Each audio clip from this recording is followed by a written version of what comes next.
आइए ग्रेच्युटी के टैक्सेबिलिटी के बारे में बात करते हैं। एक एम्प्लॉयर को अपने एम्प्लॉय को ग्रेच्युटी देना पड़ता है अगर वो उसके यहाँ पर 5 साल से ज़्यादा काम करता है।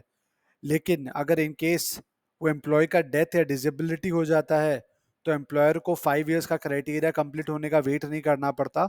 उससे पहले भी ग्रेच्युटी देने को वो लायबल हो जाता है।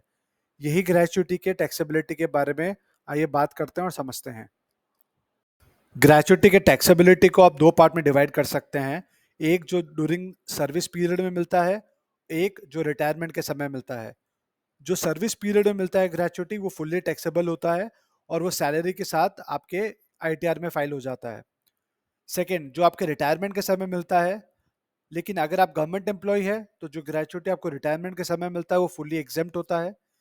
सेकेंड केस में क्या है, अगर आप नॉन गवर्नमेंट एम्प्लॉय है लेकिन आपका जो ग्रेच्युटी मिला है वो ग्रेच्युटी एक्ट के अंदर कवर होता है, तो एक कैलकुलेशन दे रखा है जिसमें least of the following exempt होता है।